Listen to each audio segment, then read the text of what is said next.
கைக்குழந்தைகளோடு வரும் பெண்களை தாவைக்கவினர் அறிவுரை கூறி அனுப்பி வைத்து வருகின்றனர்.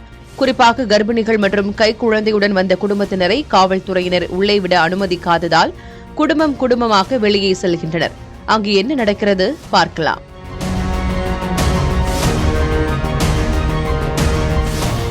கடந்த செப்டம்பர் 27ஆம் தேதி தமிழக வெற்றிக் கழகத்தின் பிரச்சாரக் கூட்டம் கரூரில் நடைபெற்றது. அந்த கூட்ட நெரிசலில் சிக்கி குழந்தைகள் உட்பட 41 நபர்கள் பரிதாபமாக உயிரிழந்தனர். இந்த சம்பவம் தமிழகம் முழுவதும் மட்டுமின்றி பெரும் அதிர்வலைகளை ஏற்படுத்தியது.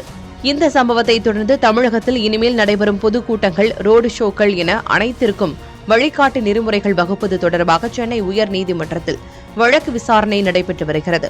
அரசியல் கட்சித் தலைவர்களின் ரோடு ஷோ மற்றும் பொதுக்கூட்டங்கள் போன்ற நிகழ்ச்சிகளுக்கு அனுமதி வழங்கும்போது பின்பற்ற வேண்டிய வரைவு வழிகாட்டு விதிமுறைகளை சென்னை உயர்நீதிமன்றத்தில் தமிழக அரசு சமர்ப்பித்துள்ளது. அதில் பல்வேறு கட்டுப்பாடுகள் விதிக்கப்பட்டுள்ளன. கரூர் சம்பவத்தை தொடர்ந்து இதுவரை திறந்தவெளி பொதுக்கூட்டத்தை தாவேக்கவினர் நடத்தவில்லை. இந்த நிலையில் 3 மாதங்களுக்கு பிறகு ஈரோடு மாவட்டம் பெருந்துறையை அருகே உள்ள சரளை என்ற இடத்தில் இன்று தாவேக்க தலைவர் விஜய் திறந்தவெளி வாகனத்தில் பிரச்சாரம் செய்ய உள்ளார். இந்த கூட்டத்தில் 35,000 தொண்டர்கள் மற்றும் பொதுமக்கள் கலந்து கொள்ள ஏற்பாடுகள் செய்யப்பட்டுள்ளன. அதனை தாண்டி ஏராளமான பொதுமக்கள் படையெடுத்து வருகின்றனர்.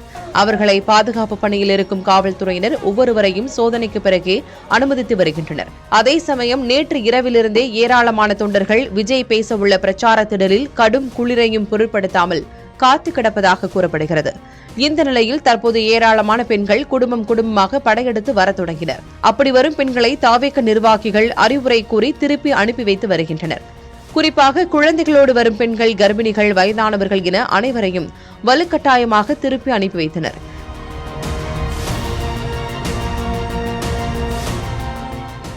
ஏற்கனவே கரூர் சம்பவத்தில் ஏராளமான அப்பாவி மக்கள் கூட்ட நெரிசலில் சிக்கி பலியாகினர்.